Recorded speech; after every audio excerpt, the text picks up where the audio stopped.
এবারে আমার জন্মদিন আর রং খেলা পড়েছিল একদিনে। কি যে হাল হয়েছিল আমার, সেটা এই পুরো ভিডিওটা দেখলে তোমরা জানতে পারবে। তো সকাল সকাল রান্নাঘরের সামনে চলে এসেছি, কারণ রং খেলার দিন আগের থেকেই রান্না করে রাখি, কারণ রং টং খেলতে লাগলে রান্নাটা হয় না, সে কারণের জন্য। আর তারপরে আজকে আমার বার্থডে বলে কথা, তো মায়ের মনোকামনা পূর্ণ হবে না তাই কখন হয়, মায়ের মতো রান্না করছে। আর এদিকে গুড্ডু বেরোবে বন্ধুদের সাথে, তাই সবাইকে আমাদের কাজ না সারা হওয়া সত্ত্বেও ও নিজের রংটা মাখিয়ে তারপর বেরোবে, এই টেন্ডেন্সি নিয়ে ও চলে। ও প্রতি বছরই তাই করে, এই বছরও কোনো কমতি হয়নি। ওকে বললাম যে খানিকক্ষণ পরে দিবে, সেটা ও শুনলো না। ওর বক্তব্য হচ্ছে ও আগে সবাইকে মাখাবে, মানে বাড়ির সবাইকে আগে মাখাবে, নিজে একটু মেখে তারপর সবার কাছে গিয়ে রং খেলবে। এটাই ওর মানে কোটা থাকে আর প্রতি বছরের না এই বছর। তো যাই হোক, ওর নিজের বউকে যা মানে করে একবার নিজের মনের সুখে সাজিয়ে নিচ্ছে রং টং দিয়ে, যাতে অন্য কোথাও আর অন্য কেউ দিতে না পারে, এটাই ওর সবাই বলে আর কি। তো যাই হোক, রং টং মেখে নিচ্ছি। রং মাখাচ্ছে তো ঠিক কথা, কিন্তু এই যে দেখে মনে হচ্ছে তেল মাখাচ্ছে, মানে কি করে যে মাখাচ্ছিল ও নিজেও জানে না, পাগলের মতো পাগলামো করে যাচ্ছে। আর শুভময়কে রং মাখাবে বলে শুভময় তো লুকিয়ে লুকিয়ে বেড়াচ্ছে, কারণ ওর রং মাখবে না করছে এদিকে। কিন্তু একবার যেই রংটা গায়ে লেগে গেছে, তোমরা বললে বিশ্বাস করবে না, ও যে কি পরিমাণে রং খেলেছে যে বলার মতো নয়। ওকে বোঝানো হচ্ছে একবার নিয়ে বাবা দিবে, দিয়ে বাড়ি চলে যাবে। তো ও একবার আমার কাছে দৌড়ে চলে যাচ্ছে, একবার বম্মার কাছে যাচ্ছে, একবার শুয়ে পড়ছে, এইসব কায়দা করতে দেখবে এই দৌড়ে পালালো আর নিবে না। এই যে কি আর বলবো গো, দুজনের মারপিট লেগে গেছে, কি আর বলবো, কিছু বলার নাই।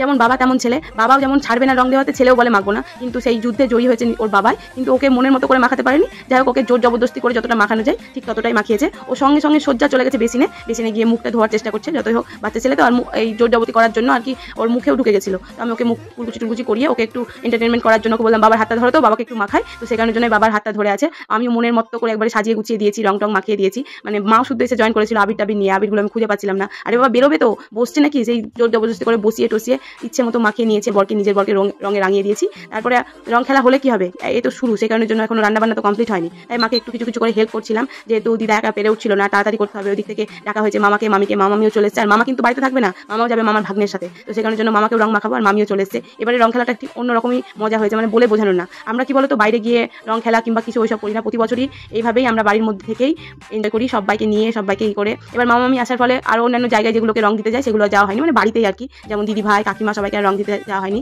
মামা তো বলছে আমাকে জল দিও না, আমি এখনো থাকবো। তাও আমি কি সোনার পাত্রী, আমি ইচ্ছে মতো রং মাখিয়ে দিয়েছি। খুব ভালো লাগছিল, মানে কি বলবো, আনন্দ যা হচ্ছিল না বলার মতো না, মানে বলার বাইরে, তোমরা বললে বিশ্বাস করবে না, এতটাই আনন্দ হয়েছে। তো মামাও নিল, কি বলবে, মামা তোমাকে খুব ভালোবাসে, সেই কারণের জন্য মামাও নিল। কিন্তু একটাই দুঃখ থেকে গেছে কি, দীপিকারা আসতে পারেনি। দীপিকা নতুন বিয়ে হয়েছে, তো ওই বাড়িতে সবাই মিলে খেলাধুলা করছে, ওরা রং টং খেলেছে। তো নেক্সট বার দেখা যাবে যদি হয়। এই যে মামার এবার পিঠে ছাপ দিব, সেই কারণের জন্য দৌড়ে চলে এলাম। আমি তো মানে পাগলের মতো করছিলাম, সবাই আমাকে পাগলই বলছিল। আর ভিডিওগুলো এডিট করতে গিয়ে আমি নিজেকে দেখছিলাম আর কি, সত্যি আমি পাগলের মতনই মানে করছিলাম আর কি। তো যাই হোক, দেখো শুভময় একবারের জন্য গিয়েছিল মন্দিরে গিয়ে ভিজে টিজে সব চলে এসেছে। দেখো রং বলে মাখবে না বলছিল, দৌড়ে পালাচ্ছিল, তোমরা দেখলে। এবার দেখো ওর অবস্থাটা, তো ভিজে তো গিয়েছিল, সেই কারণের জন্য ওকে সব জামাটা ছাড়িয়ে আবার একটা নতুন জামা পরিয়ে দিয়েছি, নতুন জামা বলতে পুরনো জামাই আর কি। এবার পালা, রান্নাবান্না সব হয়ে গেছে প্রায়। এবার পালা হচ্ছে সবাইকে রং দেওয়ার। একে একে বসিয়েছি, ক্যামেরাটা ধরার মতো কেউ ছিল না, তাই রেখে দিয়েছি এক জায়গায় ক্যামেরাটা। সবাই একে একে মানে প্রথমে এলো মামি, তারপরে আসবে দিদা, এভাবে সবাইকে। আর ক্যামেরার দিকে তাকাও, এটাই বলছিলাম। তো কি যে ভালো লাগছিল সবাইকে। আর মা তো আমার মা তো স্নান টান করে ঠাকুর সবকিছু দেওয়া হয়ে গেছিল আর কি। আমি বলছি তুমি আসো এখনই, নাহলে তোমার বাড়িতে যদি যেতে হয় তাহলে কোনো ভুল নাই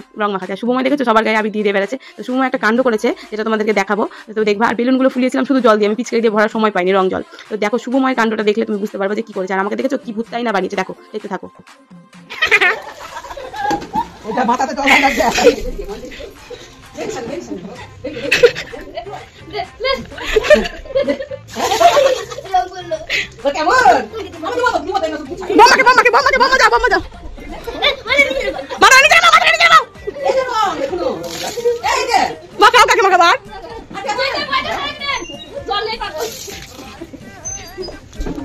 তো কিভাবে না রং মেখেছিলাম। তারপর মাকে বলছি যাহারে রং খেলেছি, বাথরুমে যদি ঢুকি বাথরুম পুরো কালার হয়ে যাবে, আর জল দিয়ে আমি কুল করতে পারবো না। সেখানে জন্য মাকে বলছি মা চলো ঘাটে। আর মা বলছে হ্যাঁ আমি নাইটি পরে আছি, ঘাটে যাবো। তো যাই হোক, ঘাটে আর যাওয়া হয়নি, আমরা বাড়িতেই খেলেছি। এবার 2 বিয়ানে লেগেছে বিআই মশাইকে রং দিতে। তারপর আমাকেও ছাড়েনি, দেখো আমাকে কিভাবে, আমি ক্যামেরা করছি, একটু আমাকে ছাড় দেখ, তার বেলায় ছাড় দেয়নি। যেটুকু অংশ বাকি ছিল যে আমার বাইরে আর কি, সেটুকু সবটাই পরিপূর্ণ করিয়ে দিয়েছে। তো আরও কিছু ক্লিপ আছে, সেগুলো তোমাদের শেয়ার করবো আর কি। দেখা হচ্ছে নেক্সট পার্টে, ততক্ষণ জন্য টাটা।